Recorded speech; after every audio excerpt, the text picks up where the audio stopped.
दोस्तों इस वीडियो में हम लोग पढ़ने वाले हैं राष्ट्रपति के बारे में। कह सकते हैं कि यह राष्ट्रपति के ऊपर फर्स्ट वीडियो है और पिछला वीडियो जरूर देखिएगा, कारण कि उसमें मैंने भाग 5 और भाग 6 को कंपेयर करके कैसे पढ़ना है ये बताया है। और आपको पता होगा भाग 5 और 6 कर लेने से लगभग 30 से 50% पॉलिटी कवर हो जाता है और क्वेश्चंस भी काफी कुछ पूछ लिए जाते हैं यहाँ से।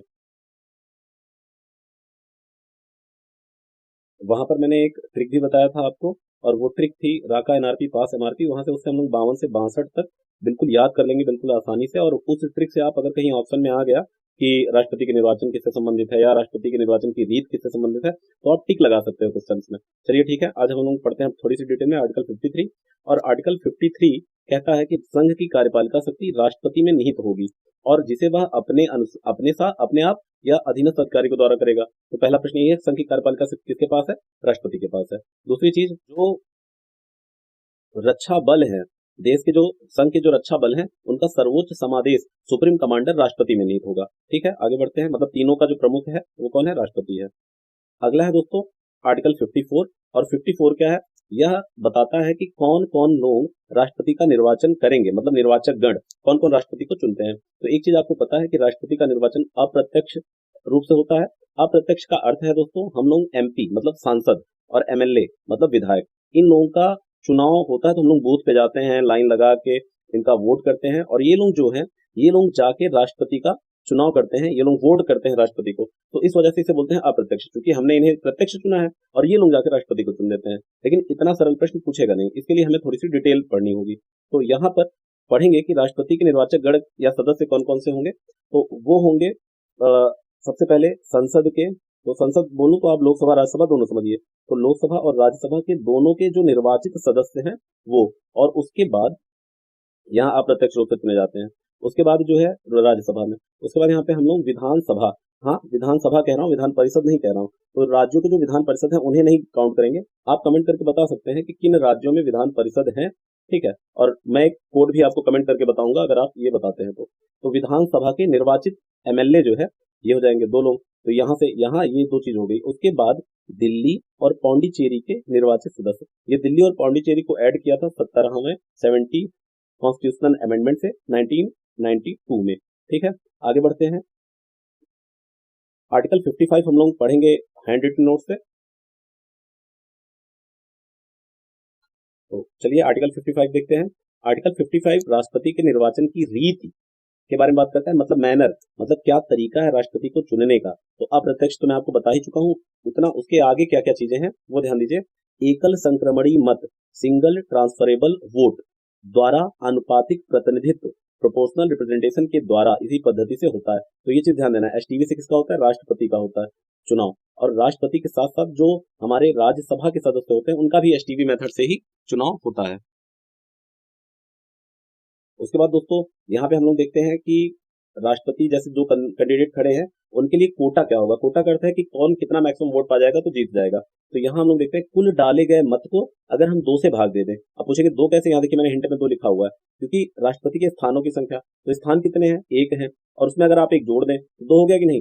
और 2 से भाग करने के बाद उसमें 1 और जोड़ दें। 1 इसलिए जोड़ा गया है दोस्तों क्योंकि 2 से भाग देने के बाद अगर मान लो 2 कैंडिडेट खड़े हैं, ठीक है, सपोज इस चुनाव में 2 कैंडिडेट खड़े हैं, ए और बी, और 100 मतदाता हैं, तो ये भी तो हो सकता है कि 100 को 2 से भाग दोगे 50, तो ये भी तो 50 पा जाएंगे। तो ऐसी संभावना करना है जिसमें सिर्फ एक ही लोग उतना पा सके। तो अगर हम लोग 100 को 2 से भाग दिए, एक पद और एक जो है बढ़ा के, तो 2 से भाग दिए आया 50, और 50 में 1 जोड़ दिए तो आ गया 51। 51 जो है एक ही व्यक्ति पा सकता है। तो इस वजह से ये फॉर्मूला क्या बन गया? कुल डाले गए मत अपन स्थानों की संख्या प्लस 1, और ये टोटल जितना आएगा उसमें प्लस 1 कर दिए। स्थानों की संख्या 1 है, इस वजह से डिवाइडेड बाई 2 करते हैं। आगे बढ़ते हैं। देखिए निर्वाचन होता कैसे है कि जो मतदाता है, जैसे कोई भी मान लेते हैं, रमेश सुरेश कोई भी, हम यहाँ पे एक्स मान लेते हैं। एक्स जो है एक मतदाता है, और मतदाता कौन कौन होगा आपको पता ही है, लोकसभा, राज्यसभा और राज्यों के विधानसभा। लोकसभा, राज्यसभा और ये विधानसभा के निर्वाचित सदस्य, फिर दिल्ली और पौंडीचेरी के भी निर्वाचित सदस्य, इतने लोग जो है वोटिंग करते हैं। तो ये लोग क्या करेंगे? विभिन्न प्रत्याशियों को वरीयता क्रम से वोट देते हैं। तो इसी को सिंगल ट्रांसफरेबल वोट हो गया है कि एक ही व्यक्ति का वोट जरूरत के अनुसार ट्रांसफर होता जाता है। जैसे इन्होंने जो है, जो एक्स ने वोट किया है, इनको पहले नंबर पे बी पसंद आया है, और दूसरे नंबर पे डी पसंद आया है, तीसरे नंबर पे सी पसंद आया है और चौथे नंबर पे ए पसंद आया है। तो उन्होंने इस बैलेट पेपर पे ऐसे भर दिया। बैलेट पेपर ऐसे ही रहता है, ये बैलेट पेपर हो गया, इधर उम्मीदवार का नाम लिखा है, इधर वरीयता क्रम से आप लिखते चले जाइए। ठीक, उसके बाद जो अगला है वो है मत मूल्य। मत मूल्य मतलब कि जो हमारे एमपी हैं, एमएलए हैं, इनके मतों का क्या वैल्यू है, तो इसको वोट वैल्यू बोला जाता है। तो यहाँ दो सिद्धांत है दोस्तों, एक केंद्र राज्य समानता कि केंद्र और राज्यों के मतों के मूल्य में समानता होनी चाहिए, इसको मैं करके दिखाऊंगा आपको कैसे समानता होती है। दूसरा, सभी राज्यों के बीच में जो वोट का निर्धारण है वो समान नियम से होना चाहिए। मान लो ऐसे आ गया ऑप्शन में कि मत मूल्य का सिद्धांत क्या होना चाहिए, तो ये चीज आप जानते रहिए, कूट में आएगा तो आप इसे कर सकते हैं। अब जो है यहाँ देखिए कि मैं क्या करता हूँ, विधानसभा के निर्वाचित सदस्यों का मत मूल्य, तो जो विधानसभा है और वहां के जो निर्वाचित सदस्य हैं उनका मत मूल्य मान लो हमें निकालना है। तो देखिए कैसे निकलता है, यहाँ हम लोग राज्यों की जनसंख्या लेते हैं 1971 की। अच्छा दोस्तों, एक बात और कि राज्यों की जनसंख्या 1971 की क्यों ली गई है, क्योंकि दोस्तों 1971 और इस 70 के आसपास जनसंख्या को नियंत्रण करने के बहुत सारे कवायद चल रहे थे। तो इसमें जो दक्षिण भारत था दोस्तों, नीचे के साइड, वो जो है कंट्रोल कर रहा जनसंख्या, तो वहां पे उनके लिए जो है कैंडिडेट की संख्या कम हो जाएगी। वहां पता लगा दक्षिण भारत से केरल, तमिलनाडु, इन लोगों से एमएलए कम आ रहे हैं, ऊपर उत्तर प्रदेश, बिहार, राजस्थान, एमपी, छत्तीसगढ़, यहाँ से एमएलए ज्यादा आ रहे हैं, तो इस वजह से 1971 कर दिया गया। यह व्यवस्था पहली बार में 42वें संविधान संशोधन, 42nd कॉन्स्टिट्यूशनल अमेंडमेंट, कोई बदलाव किया जाता है तो संविधान संशोधन करते हैं, उस संविधान संशोधन से सन 2000 के बाद की पहली जनगणना तक कर दिया गया। तो 2000 के बाद पहली जनगणना कब होगी, 2001 में होगी। उसके बाद जब ये समय आया तो इसको आगे बढ़ा के 84वें संविधान संशोधन से, 84th कॉन्स्टिट्यूशनल अमेंडमेंट से, लिख लीजिएगा कहीं पे, 84th कॉन्स्टिट्यूशनल अमेंडमेंट से 2026 कर दिया गया कि अब 2026 तक 1971 का ही जनसंख्या लिया जाएगा। ठीक है, तो ये बात थी। आगे विस्तार से बाद में बात करेंगे। तो राज्य की जनसंख्या 1971, एमएलए की संख्या, और इसको भाग दे देते हैं 1000 से, चाहे कह लो गुणा कर देते हैं 1/1000 से, चाहे भाग दे देते हैं 1000 से, तो एक मत का मूल्य निकल जाता है। ठीक, ऐसे ही निर्वाचित सांसद का मत मूल्य निकालते हैं। तो यहाँ कैसे निकलता है, देश के सभी निर्वाचित एमएलए का मत मूल्य और देश के सभी एमपी जो चुने गए हैं उनका जो उनकी संख्या अगर भाग दे देंगे तो एक एमपी का मत मूल्य निकल जाएगा। अच्छा, मैंने आपसे शुरू में ही बताया था कि केंद्र राज्य में पैरिटी होनी चाहिए। तो अब देखिए कि ये कैसे होती है। देखिए मैं एक एग्जांपल ले लेता हूँ। मान लो कि हम 1971 में दिल्ली की जनसंख्या थी 7 लाख, इकाई, दहाई, सैकड़ा, हजार, 10,000, लाख। ठीक है, और इसको भाग दे देना है, वहां पे एमपी की एमएलए की संख्या है 70 और फिर भाग देना है 1000 से। एक सेकेंड, चलिए इतना करते हैं पहले। तो ये जीरो कट गया और 1000 से भी भाग अगर देंगे, थोड़ी सफाई कर देंगे, 1000 से भाग दे दिए तो ये 3 जीरो कट गया, ये कट गया और ये भाग दिया 10 आ गया। तो एक एमएलए का मत मूल्य 10 आया है। अच्छा, दिल्ली के सभी एमएलए का मत मूल्य कितना आएगा, 10 गुणे 70 बराबर 700। तो दिल्ली का कितना आ गया, 700 मत मूल्य आ गया। ठीक है, अब ऐसे ही जब हम लोग एमपी का मत मूल्य निकाल रहे थे तो देश के सभी निर्वाचित एमएलए का मत मूल्य निकालते हैं। तो मान लो ऐसे 700 दिल्ली का आया था, प्लस ऐसे मान लो 2000 आ गया गुजरात का, ऐसे मान लो 5000 आ गया यूपी का। ऐसे करते हुए हम जब सबका करते हैं तो मान लो कि देश के सभी निर्वाचित एमएलए का जो मत मूल्य आया है वो आ गया है आपका, मान लो यहाँ मैं देखता हूँ 77,600 आ गया। ठीक है, और टोटल एमपी की संख्या मान लो 776 है। तो इसको हम अगर भाग देंगे तो ये आएगा 100। तो मतलब एक एमपी का जो मत मूल्य है वो 100 है।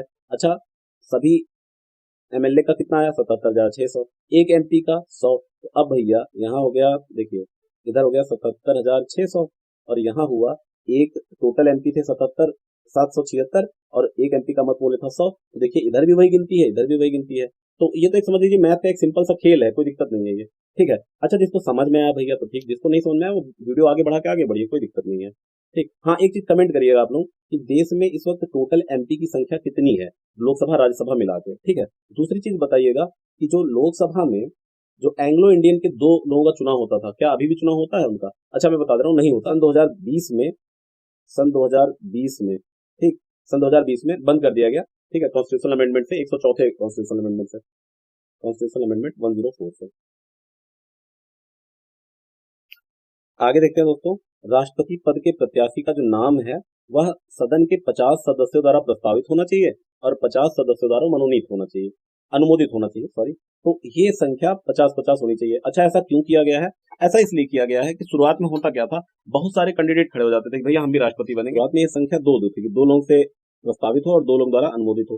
तो ऐसे में इसी वजह से संख्या जो है बढ़ गई थी। 1969 के चुनाव में जो है ना, 17 लोग खड़े हो गए थे, 17 लोग खड़े हुए थे, जिसमें से 9 लोगों को तो एक भी वोट नहीं मिला था। तो समझिए कितना जो है बैलेट पेपर बनाना और दुनिया भर की चीजें, काउंटिंग वगैरह सब में तामझाम लग रहा था। बाद में क्या हुआ, इस संख्या को बढ़ा के 5-5 कर दिया गया, 5-5 संख्या कर दी गई, तब भी बहुत ज्यादा नहीं था। तो उसके बाद बढ़ा के सीधे सीधे 50-50 कर दिया गया कि अब जो है, और ये लिखा कहाँ गया है, ये प्रेसिडेंट और वाइस प्रेसिडेंट इलेक्शन एक्ट है 1997, तो उसमें ये चीजें लिखी गई हैं। ठीक है, तो ठीक है, बस आपको याद क्या रखना है, 50 सदस्य द्वारा प्रस्तावित और 50 द्वारा अनुमोदित। उसके बाद ये जो गणना कैसे की जाती है, अब इसको करेंगे दोस्तों तो वीडियो बहुत लंबा होगा, इसको मैं मुझे रिमाइंड करा दीजिएगा, मैं नेक्स्ट वीडियो में बना दूंगा। अब हम लोग देखते हैं राष्ट्रपति की शक्तियां। तो बहुत सारे प्रश्न आते हैं कि वास्तविक शक्ति क्या है, विवेकाधीन शक्ति क्या है, तो मैं इसके लिए बताऊंगा आपको। फिलहाल प्रशासनिक शक्ति, सैन्य शक्ति, विधायी, राजनयिक, न्यायिक, वीटो, अन्य और ये अध्यादेश जारी करने की शक्ति, एक जगह पे इतना आप देख लीजिए और अलग अलग सबको पढ़ते हैं। तो पहला है प्रशासनिक शक्ति। प्रशासनिक शक्ति में दोस्तों क्या होता है, 77(1) में क्या लिखा है कि भारत सरकार की समस्त कार्यपालिका कार्यवाही राष्ट्रपति के नाम से हुई कही जाएंगी। कही जाएंगी मतलब लग रहा है जैसे कोई और कहेगा, लेकिन करा जाएगा राष्ट्रपति के नाम से माना जाएगा। ठीक है, तो और यहाँ पे राष्ट्रपति जो है कुछ अधिकारियों की नियुक्ति करती है, जिसे जो है, ठीक है, तो यहाँ पे राष्ट्रपति जो है कुछ अधिकारियों की नियुक्ति करता है, जिसे जो है हम लोग प्रशासनिक शक्ति के अंतर्गत रखते हैं। इसको दोस्तों याद करना बहुत जरूरी था, इस वजह से मैंने एक कोड बनाया था, AG PM न्याय करो। करो का मैं कर देता हूँ कि क्योंकि यहाँ पे इसे जो है इसका कोई बनता नहीं है कुछ। AG PM न्याय करो SC ST के लिए, ठीक है, SC ST के लिए आप ऐड कर लो जिसे याद रहेगा। तो AG PM न्याय करो SC ST के लिए। आगे क्या है, वी कैन सेलेक्ट, हम चुन सकते हैं, ये हट गया। एनी लैंग्वेज इन UPSC, हम UPSC में कोई भी लैंग्वेज चुन सकते हैं। तो ये 2 लाइन से हम अधिकारियों की नियुक्ति जो राष्ट्रपति करते हैं उसे देख सकते हैं। तो चलिए शुरू करते हैं। ए से हो गया अटॉर्नी जनरल ऑफ इंडिया, ठीक है, ए से क्या हो गया, अटॉर्नी जनरल ऑफ इंडिया। अच्छा, जी को 2 बार लिखा है, मतलब कि एक बार अटॉर्नी जनरल हो गया, दूसरा गवर्नर हो गया। गवर्नर बोले तो राज्यपाल, कि राज्यपाल की भी नियुक्ति कौन करता है, राष्ट्रपति करता है। AG PM, PM की नियुक्ति कौन करता है, राष्ट्रपति करते हैं, अलॉन्ग विथ मंत्रिपरिषद। फिर न्याय, न्याय से आपको ये ध्यान देना है कि न्यायपालिका, और न्यायपालिका मतलब हाई कोर्ट, सुप्रीम कोर्ट, ध्यान देना है, मैं उसकी बात नहीं कर रहा हूँ डिस्ट्रिक्ट कोर्ट की। तो हाई कोर्ट और सुप्रीम कोर्ट के न्यायाधीशों की नियुक्ति कौन करता है, राष्ट्रपति जी करते हैं। फिर करो हट गया, SC ST जो कमीशन है, जो आयोग है, उसकी नियुक्ति, उनके अधिकारियों की नियुक्ति भी राष्ट्रपति करते हैं। वी से दोस्तों होता है वित्त आयोग, वी वित्त आयोग, इनके सदस्यों की नियुक्ति। कैन से होता है कैग, इनकी नियुक्ति। सेलेक्ट, सेलेक्ट का होता है चुनना ना, चुनाव, तो चुनाव आयुक्त की नियुक्ति। लैंग्वेज मतलब भाषा अल्पसंख्यकों के अधिकारियों की नियुक्ति, जो भाषा अल्पसंख्यक होते हैं उनके अधिकारी। UPSC क्या है, एक आयोग है, इनके सदस्यों की नियुक्ति राष्ट्रपति करते हैं। कॉपी में बढ़िया लिख लीजिएगा, याद रहेगा हमेशा के लिए। और ये दूसरे जी से नाम था राज्यपाल, ये भी हो गया था। अब आते हैं दोस्तों विधायी शक्तियों पे। विधायी शक्ति का मतलब है जो कानून से संबंधित शक्तियां हैं, कि अध्यादेश जारी करना और ये सारी चीजें, इन्हें विधायी शक्ति के अंतर्गत रखा जाएगा। तो सबसे पहले आर्टिकल 85, आर्टिकल 85 कहता है कि संसद सत्र को आहूत और सत्रावसान जो है राष्ट्रपति करेंगे। दूसरा 108 क्या कहता है, 108 कहता है यदि दोनों सदनों के बीच अगर कोई समस्या हो गई, कहीं जो है कोई असहमति आ गई है, तो एक संयुक्त बैठक कराएंगे और उस असहमति को दूर किया जाएगा, मतलब कि ज्वाइंट सेशन किया जाता है 108। और कौन करता है ज्वाइंट सेशन के लिए, कौन बोलता है, राष्ट्रपति जो है बुलाते हैं ज्वाइंट सेशन। उसके बाद 87 क्या कहता है कि आम चुनाव, देखिए लिखा हुआ 87 में लिखा हुआ आम चुनाव, आम चुनाव के बाद या वर्ष का पहला सत्र जो होता है उसका संबोधन कौन करते हैं, राष्ट्रपति जी करते हैं। वो संयुक्त सत्र होता है। एक्चुअली होता क्या है, ये संबोधन जो है कार्यपालिका और जो विनिंग पार्टी होती है उसके द्वारा लिखा जाता है और वही वो बोल देते हैं वहां पर। उसके बाद 86 में क्या लिखा है, राष्ट्रपति सदन या दोनों सदनों को संदेश दे सकते हैं, मतलब कभी भी जब चाहे उनका मन करे तो वो दोनों सदनों को संदेश दे सकते हैं। तो संदेश कौन देगा पता ही ना, राष्ट्रपति। जहां पे लिखा वहां पे आप मंत्रिपरिषद और मंत्रिमंडल भी समझ सकते हैं, और जहां पे राष्ट्रपति की वाकई पावर होती है उसको विवेकाधीन शक्ति बोलते हैं।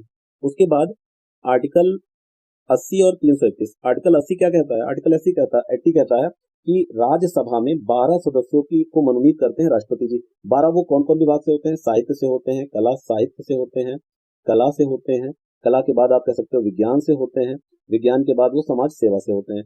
अच्छा, इनका याद करना है तो आप विकास सिंह याद कर लो, विकास सिंह, देखो सब एक एक अक्षर से याद कर सकते हो आप। ठीक है, आगे बढ़ते हैं। ये आर्टिकल 331 क्या है, आर्टिकल 331 जो है दो एंग्लो इंडियन की नियुक्ति लोकसभा में राष्ट्रपति करते थे। हाँ, क्योंकि आपको मैंने अभी अभी बताया कि 2020 से जो है दोस्तों 104 कॉन्स्टिट्यूशनल अमेंडमेंट से, इसको कंफर्म कर लीजिएगा, मुझे फिर बताइएगा कमेंट में। इस एक्ट से अब ये व्यवस्था बंद हो गई, अब ये 2 जो होते थे अब इनको नहीं किया जाता है। तो आर्टिकल 331 हमें लगता है कि हट जाना चाहिए। उसके बाद दोस्तों संसद के समक्ष निम्न प्रतिवेदन प्रस्तुत कराते हैं राष्ट्रपति, या भी विधायी शक्तियां के अंतर्गत ही आप कह सकते हो। पहला, इसका ट्रिक देख लो सीधे, ये तो मान लो इतनी चीजें हैं, उसका ट्रिक से याद कर लो सही रहेगा। ट्रिक क्या है, we can finance budget for SC ST, we can finance budget for ST and backward for UPSC. हम उनके यूपीएससी की तैयारी के लिए किसके, एससी एसटी और बैकवर्ड्स के लिए फाइनेंस कर देंगे बजट। तो देखिए यहाँ पे वी और फाइनेंस दोनों था, इस वजह से यहाँ वित्त आयोग या फाइनेंस, मैंने एक ही जगह आप ध्यान दीजिएगा, वित्त आयोग करिएगा तो फाइनेंस हटा दीजिएगा, फाइनेंस याद कीजिएगा तो वित्त आयोग हटा दीजिएगा। ठीक, तो वी से हो गया दोस्तों वित्त आयोग, कैन से हो गया कैग, फाइनेंस से हो गया वित्त आयोग, आर्टिकल 281, 151, बजट 112, इसको बोलते हैं दोस्तों वार्षिक वित्तीय विवरण, जो हमारे इसमें लिखा हुआ है एनुअल फाइनेंशियल स्टेटमेंट या वार्षिक वित्तीय विवरण। एससी एसटी क्या है, इनके जो आयोग हैं, इनका जो रिपोर्ट है उसे संसद के पटल में रखवाते हैं। 338 के तहत एससी, 338 का के तहत एसटी। उसके बाद जो बैकवर्ड कमीशन है 340, अच्छा इसको मुझे कैसे याद किया था मैंने कि ओ, ये ओ हो गया, चौथा लेटर आता है डी और तीसरा लेटर आता है सी, तो ओडीसी, तो इसी से मिलता जुलता ओबीसी याद करने के लिए था। हालांकि यह सिर्फ क्या है, बैकवर्ड क्लासेस लिखा है, अदर बैकवर्ड क्लासेस नहीं लिखा है। और यहाँ पे यूपीएससी आयोग 323 के तहत इनका भी रिपोर्ट राष्ट्रपति रखवाते हैं संसद के पटल पर। उसके बाद दोस्तों कुछ विधेयक राष्ट्रपति की पूर्व अनुमति के बिना संसद में पेश नहीं किए जा सकते। जैसे आर्टिकल 3 के तहत जो राज्यों से संबंधित थे, क्या राज्यों से संबंधित थे, नए राज्यों का गठन करना, जैसे आपको नया राज्य बनाना है, या जो पुराना राज्य है उसके सीमा में परिवर्तन करना, या दो राज्यों को जोड़ के, जैसे दो राज्य थे इतना एरिया दोनों जोड़ के तीसरा राज्य बनाना हुआ, तो ये सारी चीजें तोड़ना मरोड़ना सब कुछ जो राज्यों से संबंधित था, उसके लिए संसद की राष्ट्रपति की पूर्व अनुमति बहुत आवश्यक है। दूसरी चीज 117A मतलब धन विधेयक के लिए भी आपको राष्ट्रपति की पूर्व अनुमति की आवश्यकता पड़ती है। उसके बाद 111 में राष्ट्रपति की वीटो शक्ति लिखी गई है, इसको हम लोग यहाँ देखिए आप डिटेल से पढ़ने ही वाले हैं, और अध्यादेश जो है इसके बाद पढ़ लेंगे, अध्यादेश शक्ति। तो ये है आपकी वीटो शक्ति, अरे तो ये है राष्ट्रपति की वीटो शक्ति। विधायकों पर अनुमति, विधेयकों पर अनुमति, एसेंट ऑन टू बिल। अच्छा इसको एक मैंने यहाँ पे हिंट लिखा हुआ है कि अगर आप 111 में 89 जोड़ देंगे तो 200, और अगर 90 जोड़ेंगे तो 201 आएगा, मतलब कि यह राज्यपाल के वीटो पावर से संबंधित है। तो इस तरह से आप याद कर सकते हैं, हालांकि मैंने जो पिछला वीडियो बताया था उसमें भी ये चीज बताया हुआ है। ठीक है, तो यहाँ पर अगर कोई बिल राष्ट्रपति के पास आता है, और बिल जो है जब राष्ट्रपति के पास आता है, बिल मतलब विधेयक, और राष्ट्रपति उस पर साइन कर देते हैं, तब जाके वह क्या बन जाता है, कानून बन जाता है, एक्ट बन जाता है, अधिनियम बन जाता है। ठीक है, एक्ट बन जाता है। तो विधेयक और अधिनियम, ये इसको विधेयक बोलते हैं। तो विधेयक और कानून या अधिनियम में क्या अंतर है आप समझ गए होंगे। राष्ट्रपति के एसेंट के बाद वो जो है अधिनियम कहलाता है। तो अगर राष्ट्रपति के पास आया तो राष्ट्रपति के चाहे तो उसको अनुमति दे देंगे, हाँ भैया ठीक है इसको आप आगे बढ़ाइए। खारिज करने की घोषणा कर सकते हैं। तो ऐसा जो पहला मामला था 1954 में आया था। 1954 में एक पेप्सू एप्रोप्रिएशन बिल आया था राष्ट्रपति के पास, तो राष्ट्रपति ने उसको जो है मतलब खारिज कर दिया था। हालांकि खारिज ऐसे कर दिया था, इसको अत्यांतिक वीटो कहते हैं। खारिज ऐसे कर दिया था कि मंत्रिपरिषद ने उन्हें सलाह दिया था कि इसको खारिज कर दिए। दूसरा मामला आया था 1991 में, संसद ने अपना वेतन बढ़ाया था और 2 महीना संसद को समाप्त होने में था, कि मतलब अगला चुनाव होने वाला था, और आपको पहले बताया था कि जो 117A के तहत धन विधेयक पूर्व अनुमति चाहिए, तो यहाँ पे पूर्व अनुमति नहीं ली थी, इसे भी खारिज कर दिया था। ठीक है, उसके बाद यहाँ देखिए पुनर्विचार के लिए लोकसभा और राज्यसभा को भेज सकते हैं, जो विधेयक आया हुआ है दोनों के पास भेज सकते हैं, लेकिन धन विधेयक और संविधान संशोधन विधेयक को नहीं भेजेंगे। धन विधेयक एक्सेप्ट, देखो लिखा हुआ है एक्सेप्ट धन विधेयक, संविधान संशोधन विधेयक। उसके बाद सदन वापस कर दे, अगर सदन जो है जो विधेयक आया उसको वापस कर दे, चाहे उस पर विचार किया हो या बिना संशोधन के या बिना विचार के, जैसा भी है, तो राष्ट्रपति को अनिवार्यता अनुमति देनी पड़ेगी। तो यह अनिवार्यता जो है आप अंडरलाइन कर लीजिएगा कि फिर देना ही पड़ेगा। लेकिन एक चीज है कि संविधान में समय सीमा नहीं लिखा हुआ, जैसे ये अनुमति दिया मान लो अनुमति ना दे, समय सीमा नहीं लिखा हुआ है, तो इसी कारण से पॉकेट वीटो का एक प्रावधान आ जाता है कि भैया ये हुआ कि अपने पॉकेट में डालकर राष्ट्रपति भूल चुके हैं। ऐसा एक जो है काम ज्ञानी जैन सिंह हमारे जो राष्ट्रपति थे, उन्होंने पोस्ट ऑफिस बिल 1986 में ऐसा किया था। आगे है वीटो 4 प्रकार के हो सकते हैं। एक अत्यांतिक वीटो। अत्यांतिक वीटो का यह अर्थ है कि कोई विधेयक राष्ट्रपति के पास पहुंचा और राष्ट्रपति को लगा नहीं ठीक नहीं है, तो उसको कह दिया नहीं, खारिज, इसको नहीं पास करने देना है, तो इसे अत्यांतिक वीटो कहते हैं। क्या भारत में ऐसी शक्ति है? नहीं है, क्योंकि भारत में कार्यपालिका या जो हमारा प्रधानमंत्री और ये सब चीजें हैं वो ज्यादा पावर होती है उन्हें। ठीक है, लेकिन आंशिक रूप से है, आपने भी देखा था। तो कब आंशिक रूप से है? जब हमारे मंत्रिपरिषद कहते हैं चलो भैया इसको खारिज कर देना, तो है। क्वालिफाइड वीटो होता है, एक निलंबनकारी होता है, तो ये चीज हमारे राष्ट्रपति के पास होती है। जेबी वीटो भी हमारे राष्ट्रपति के पास होता है।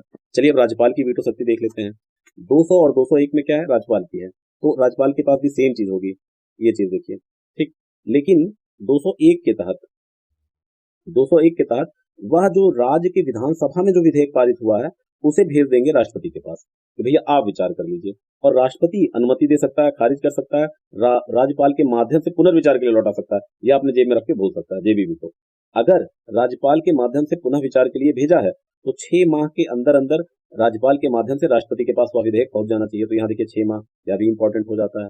ठीक, उसके बाद 6 माह के बाद जब राष्ट्रपति के पास आया है तो राष्ट्रपति फिर अनुमति दे सकते हैं, खारिज कर सकते हैं और पॉकेट वीटो लगा सकते हैं। तो आप समझिए यहाँ पर केंद्र की ज्यादा पावर दिखाई गई है राज्यों से। तो यह किसका लक्षण है, एकात्मक का कि संघात्मक का? कमेंट करके बताइएगा, एकात्मक या संघात्मक। ठीक है, चलिए आगे बढ़ते हैं। आर्टिकल 72 के तहत न्यायिक शक्तियां हैं, क्षमादान की शक्तियां हैं, और हर देश में कार्यपालिका को ऐसी शक्ति होती है। तो ऐसे में राष्ट्रपति के नाम से मंत्रिपरिषद ही यह शक्ति का प्रयोग करता है, गृह मंत्रालय, कि राष्ट्रपति 3 मामलों में दोषी व्यक्ति के दंड कम या माफ करने की शक्ति होगी।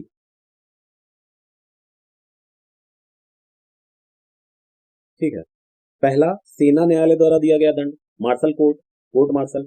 संघ की कार्यपालिका शक्ति के अंतर्गत कोई कानून के उल्लंघन पर, केंद्र के, और मृत्यु दंड के मामलों पर। तो कुछ मामलों में यहाँ पे न्यायिक शक्तियां राज्यपाल को इतनी नहीं है, तो कंपेयर भी कर लेंगे हम लोग।